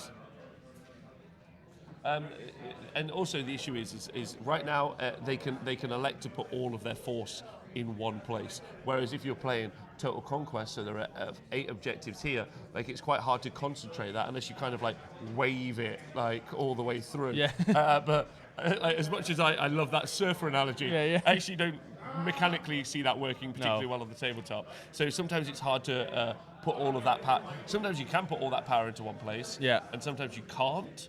But again, the Idoneth have got one of the greatest things that almost every other army would like. Their whole army flies. That's true. Like with the exception, obviously, of the Thralls and the Reavers. But like the bits that you're going to take. But they get pseudo fly if you take the right enclave. Exactly. Like they can fly over terrain or something, can't they? Yeah, and honestly, people just it's really, really big. And look at this the placement, by the way, of the Gloomtide shipwrecks. Bottlenecking the Daughters of Khaine. Yeah, so bottlenecking them, but also just providing their cover to these units. So definitely Will knew where he wanted to fight during the game. Absolutely. Which is, if nothing else, I've just realised is a great indication when I play next time I play against an Idoneth player of where they're going to go. Yep. One thing I like about like a variety of scenery, for example, is that all of a sudden, if let's say for example you have one big obstructing piece of scenery, a Deepkin player can really use that to their advantage by using the Gloomtide shipwrecks to create that little funnel. You know, it either stops a player from using that part of the board or forces them into a smaller funnel, so they have less frontage to fight your eels with. So. That's one of the things I actually love about Deepkin as well is that sort of gameplay at the start where you're using the shipwrecks to decide the course of the battle. It's a bit the like flow of the battle. Yeah, nice. Yeah, it's like even like the Skaven Norholes as well. You really can like start to understand what's going to happen and take shape. They're a trick though. They are a trick. They're a trick. They're a trick. They're always a trick. That's just about getting your opponent to kind of fear them. It's like, oh no, he's in my. I have to jump all over them. Which is the exact opposite of a Loon Shrine, where absolutely guaranteed 100% all of the grots are standing next to that Loon Shrine. Wholly within 12. Yeah. So 3 Witch Elves have just died. 6 Witch Elves just died in exchange for 3 mortal wounds back into the unit. But it does look like the unit of Witch Elves are almost.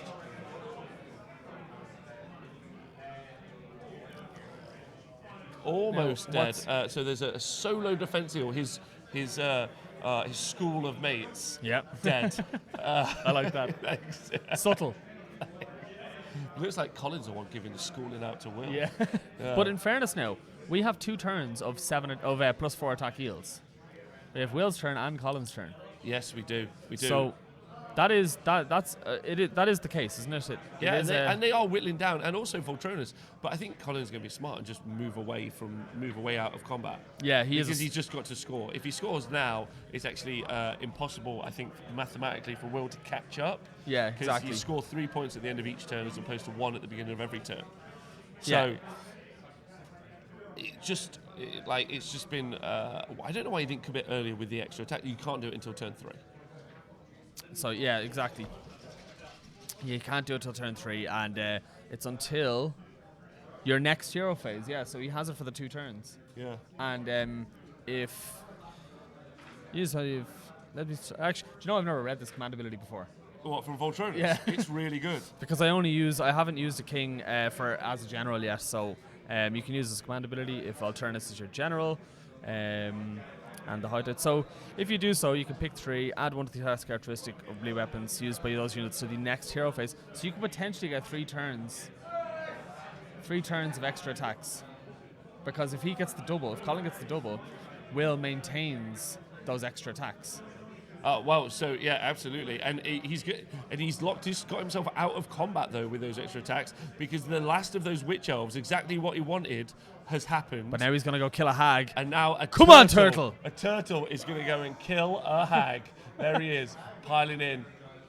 Will has just gone Super Saiyan, and he's gonna go kill a hag with a turtle. He's motivated. He's excited. I can't wait to see the excitement on his face as he rolls. Now Look this, at that, the turtle rolls. and this is exciting because even though if this is why again I love granular scoring, because even if Will loses due to the primary objective, he's still playing for those 4 points. Yeah. You know what I mean? So Will needs to keep 3 units alive in his opponent's territory, and now that looks actually feasible.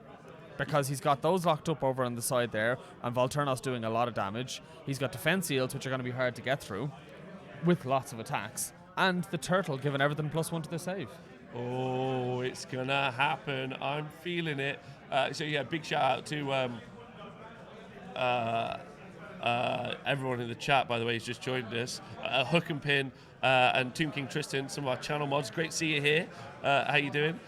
All excited about the turtle. Turtles as Hello Heart Wizards. JJ, you've smashed it. On 25mm basis, sold. I will do that conversion. They'll all be standing upright. I reckon I can make that. I reckon I can make that work. Here you go. Just split a turtle into like 7 pieces and put them all in 25mm and connect them together. It's gonna have them. It's like gonna be like a war altar. Yeah, it's gonna be. Sorry, what's that? Huh? What was that model you just said? No, like a war altar. I haven't heard of it. So the turtle's just done 7 wounds. 7 wounds. Here's the bite attack.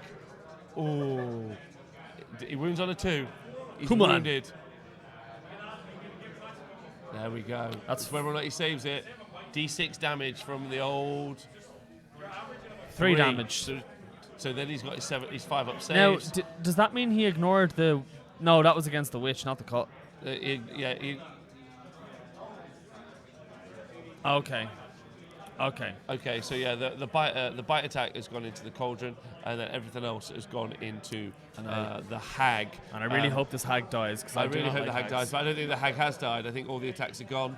And the hag also gets the 5-up DPR save. It's just terrifying survivability there.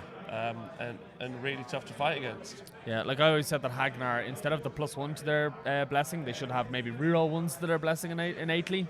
+1 is just too strong. Yeah, well, yeah, it's just madness. Yeah, it's just madness. But it's something that should really be analysed when they're giving buffs. Like, how does this affect every unit in the army? You know what I mean? Yeah. Go through, and it's like, do a matrix. How does this affect it? And I don't think that's done. I don't think that level of analysis is done. And that's how stuff like this gets out of there. You know. So the fact that a giant 350-point turtle charged a 90-point hag and did 3 wounds. You know, and it's silly. To be fair, though, she's wearing almost no armor. It is true, and this is a Japanese anime, so it sounds about. You have tuned in for it. We should have done that at the top of the show. Welcome to the Japanese anime. Yeah. I'm not going to say anything that might instill racist commentary. Not as intended. Well, you're European, so that's you true. guys are a lot more. We're Irish. We're allowed to. We can't be racist. Yeah, you guys are a lot more. I don't know what the term is.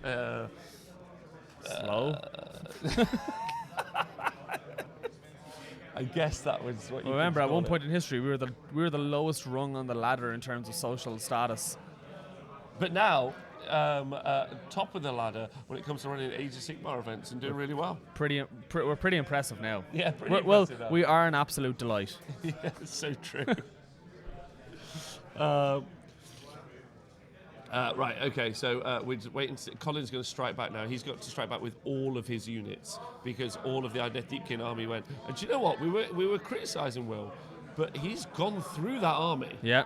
Like, there isn't much left. There is obviously a unit of elves here, another unit over there, but it's really, really taking it to Colin. Those witches getting chewed up.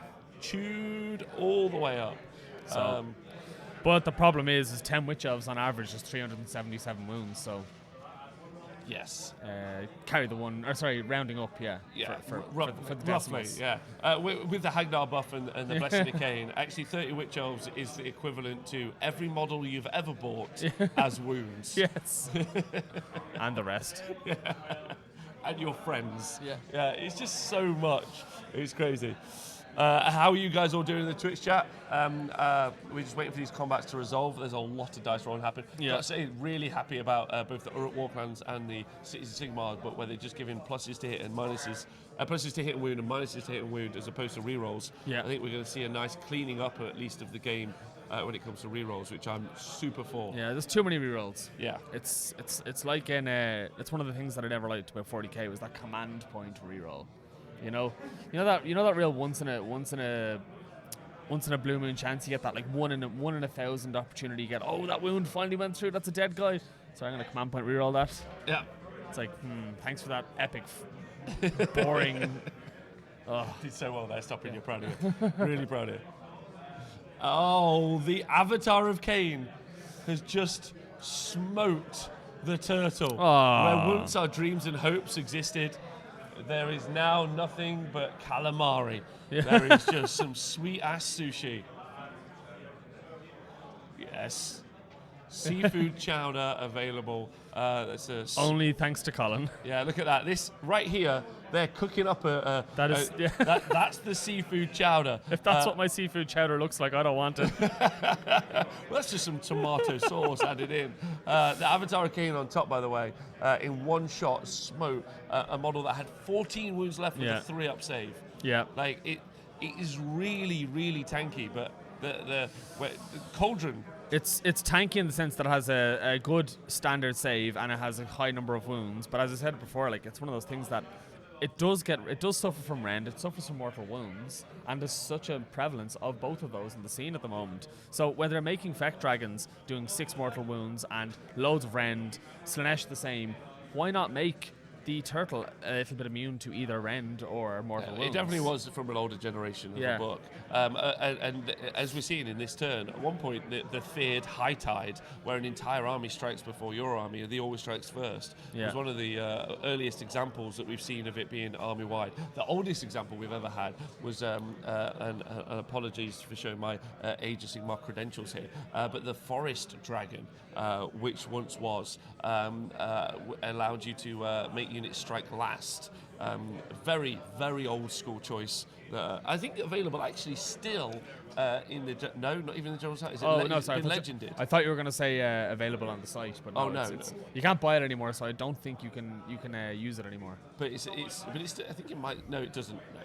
Yeah, Never mind. Anyway, so the ability to make stuff strike last first or not at all has been a really. It's been an. But we've seen its rise to dominance now as a rule set. In these kind of like current times. Yeah. So you can see why people are playing it. Yeah, and the ability is okay. It's the idea of the ability is actually they're fine, but it's when you have the ability to spam that ability, and you also can compound that with incredible combat prowess and fighting twice. Like I know I'm talking about Slaanesh, but that is an example of why they need to start checking the effect of a rule on the rest of the units, because it is just they can just the synergy they have with that and how they can it exponentially increases their power with each of those rules, you know. So Will scored a point there at the end of that turn too. He has achieved one of the objectives he was aiming to, one of his secret objectives, which he was aiming to achieve. So Will can score a max of 9 points in this game now, a max of 9 points, and if Colin scores here, the best Will can get is a draw. But likely, Colin's going for the win. Colin's going to take the win. Yeah, it really depends on where the orb goes next. But realistically, I think you could have your money on Colin winning the game. Yeah, I think so too. I think it's going to be really tough, especially with the loss of the turtle, which was our emotional linchpin to this army. And now the Cauldron with the Avatar of Khaine, which is a statue brought to life with a prayer that then takes its giant sword and starts chopping up giant turtles. So which is cooler, a stone statue that got brought to life by hopes and dreams, or a giant floating turtle? Floating turtle all day. Floating turtle, come floating on. Turtle. That turtle should have broke that statue in half. that turtle should be the basis for a hurricanum. Yes. Yes. Yeah. There we go. Yeah. So- That's something to mount Yeah. atop it.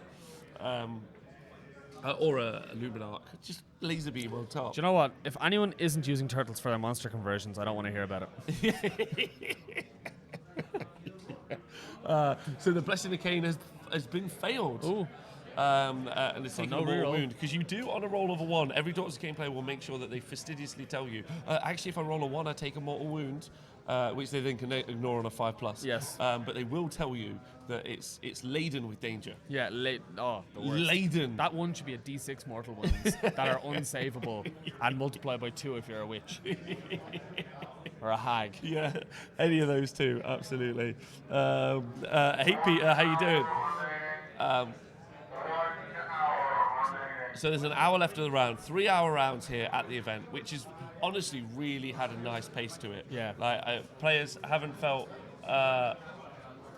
particularly slow, which has been nice. Yep. I've been sent some turtle conversions to my DMs while we were talking. Yeah, there's the 3 hours have definitely made a difference. A lot of people have said it's made their even just the kind of like last 5 minutes, the last half an hour of the game, where they say, okay, now let's talk about the game a little bit. It gives them a chance to kind of communicate with their opponent, or just to like socialize their opponent a bit. And you know, at the moment, that's a nice thing. It's a nice extra benefit to have when you're spending 2 to 3 hours with a person. I'd agree. So we have just seen Catechism of Murder go on the cauldron there. So that cauldron is about to go chop up some more eels. These are going to be sliced and diced by the Avatar of Khaine. Yeah. And then I think it's going to be... But is it still high tide? Still high tide. Still high tide. So Will is still fighting first with everything, with +4 attacks. So he's in terms of actually this combat phase, he's actually in a good position, because he can actually kill that cauldron before it gets to attack. Agreed. So we'll see what happens.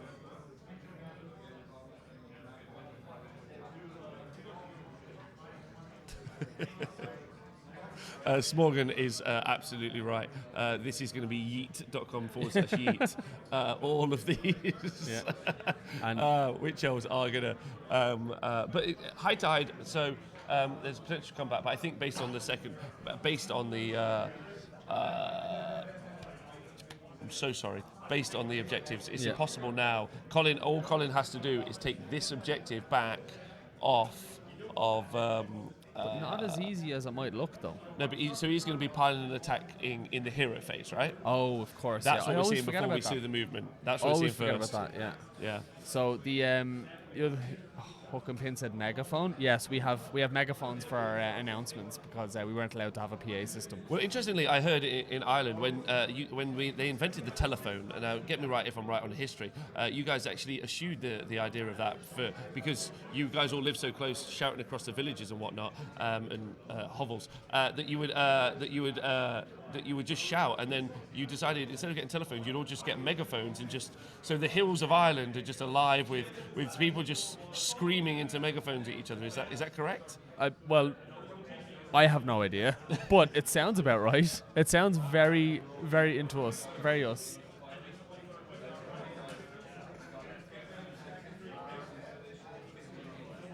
So because of Catechism of Murder, which you can see on the side there, which had been placed on the cauldron, every 6 to hit generates an extra hit. And then Colin rolled 15 sixes.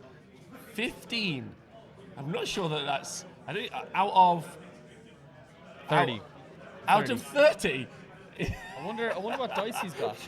What dice does he have? Yeah. Because I'd like to buy some. Yes. Yeah. I have been on the receiving end of Colin's dice rolling, and I can confirm that this happens. Yeah. Get the salt But water. in fairness, I bought these dice for Colin. Oh, okay. Yes, I got these dice for Colin, and I also got dice from the same company, and I can guarantee you I do not roll that many 5s and 6s. Well, it must be just the good karma he has for being such a top bloke. He is, and you know what I think that is? I think it's the... I think it is a spiritual boost into his dice. Yeah, they might be Team England into Sky. I didn't want to say it. 9. So 9 witches has turned into 27 wound rolls at -1 rend. Yeah. Will. I'd like to say Will looks happy, but Will. Thanks, Morgan. Catechism doesn't work in the hero phase. Might be worth noting to Colin before Will makes his roll saves. Appreciate that. The Smorgs. We'll double check that. Worth reading the book. Take a minute.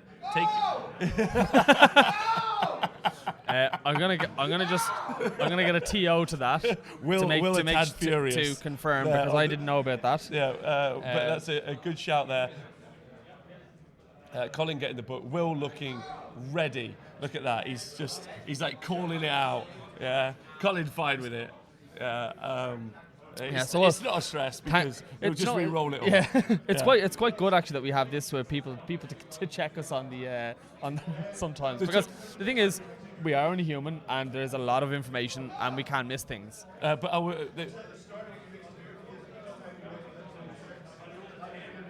The guys are checking it on the tabletop, but it could. Oh.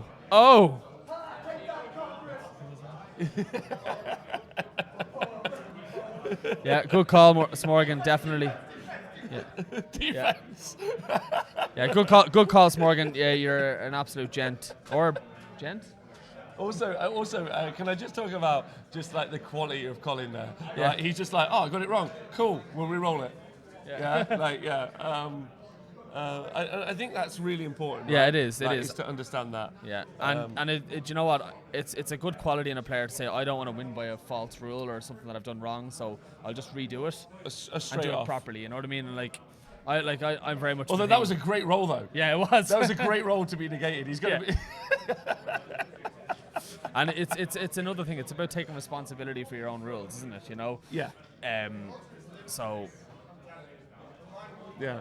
Shadowhammer, it's impossible to remember every rule for every army. Go to your put Legion of Asgore down, you'd all be like, Stephen AOS may disagree with the ability to remember every rule of every army, always. That's fine. That's fine. I understand that. Right, however, so we're back to this combat here. Yeah.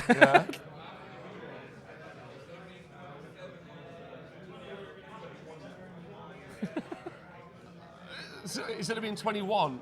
So instead of being 27. Okay, so without Catechism Murder, instead of getting the 27 wound rolls at -1, he's only got 21. Right, okay. So he obviously rolled better the second time, but without getting the extra hits.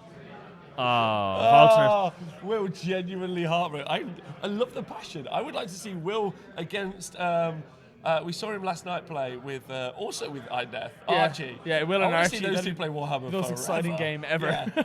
That's a team composition I've already got sorted out. Those two plus 2 more, the most animated side. We need Darren Watson on that team as well. Yeah, that would be really, really solid. Yeah, and then Giannis from the Greek team, from the Greek guys. Again, an incredibly animated player. It makes for fun Warhammer watching really exciting people. Really excitable people play a game, and because it shows the passion they have. So Colin is spending another command point in the hero phase to make the cauldron attack the single eel and take it out. Voltrona's dying is a big impact. Yeah, well, I think at this point it's more. It's a mop up. Shooting fish in a barrel. This is like deep sea net fishing. Just trawling the fish out. It's absolutely great. I think it's done now. Yes, because Will's got everything he can get. He can't get his other secondary of having 3 units at his opponent's deployment zone. So the best Will can those three eels are dead, and that's game. That is just there's no difference there's nothing different that can happen now for the rest of this game. No, because the points are you add an additional 3 points on here. So that's going to take Colin all the way up to 9. A commanding game where it doesn't matter what happens now. He's just going to be able to take it. There's no way Will can stop Colin from scoring at least one more point, and that's the point there. So. Yeah, absolutely. It's been a really great game, and I've enjoyed it. Hello, everyone. Welcome back. I'm Rob. This is Mick. I'm so much more revitalized today. Yesterday was a tough day. Yeah. We had a long old day, including the Friday. But you guys have been wicked. It's a shame to see the turtle die. Yeah, it was. I was really rooting for the turtle and the eels to go in and, really go kill those witches. Yeah. And Will did big him up as well. Replacing the B with the W was tough there. But Will did a good job. I think he took us by surprise there when he did so much damage on that turn 3 with defense eels and a turtle. Yeah. Would have liked to have seen the 5 attack jaw turtle. I really wanted to see that. Yeah. I really want to see it. Although, because it's an AoE command ability, right? It affects all of the units around. 3 units. 3 units. He's got an AoE ability that gives reroll ones to all the Kellyan units. Yeah. So. I really think that there's a build there, and I can understand where it was working, and just going up against that class at this stage, I would say that classic Hagnar build. Yeah. And then watching it in action, obviously without the Morathi, it really does show you don't engage where your opponent wants to engage. Yes, exactly. Which is again, I'm not a huge fan of the scenario, but that being said, what is really interesting is you don't, specifically because of relocation orb, you don't have to engage on that objective because it moves. Yeah. So Colin put his buffed up unit of witch elves right there in the center, and then it moved away, and that meant that you could engage other elements of the army and just go and score where you needed. It's quite a cool scenario when you look at it that way. How it works. That's it. It can really change the tide of battle. Yeah. The fish puns have been excellent. Been a bit fishy, some of them. Yeah, but it is. No, I meant that. It can change the tide of battle. If he had gone out to that flank on the other side where Colin didn't really have much presence, now Colin did have the Canary, which still haven't come down yet, but all you have to do is send his eels and Volturnus there, and he can't bring his Canary down, but he has to fire some witches over there, and he might just fall short of the charge, or he might fall short of the distance to get within range of that objective, and that puts him a turn behind of scoring as well. So it is an interesting game in that you can be in a strong position, then all of a sudden you haven't accounted for the orb moving to a certain position, and you haven't planned for that, and that's why it makes you it breaks up those units that can just castle up and do whatever they want, Yeah, so. Absolutely. Really interesting game. Hope you guys enjoyed it. Thanks very much, Mick. You've been fantastic. Thanks for helping me with the coverage again. And also big shout out to our table boss Nathan, doing the work and really performing excellently. Don't forget to join us for the final. So that does mean we might see Daughters of Khaine versus either Gloomspike Gitzer in the running. Yeah, potentially also Change Host in the running. Pete Pratt and young Chris Caves. Up for the win. So it's going to be exciting to see who takes it out. You've been great, Mick. You've been great. Thank you. You have been great also. Thank you. We'll see you guys soon. Have a great day. Bye.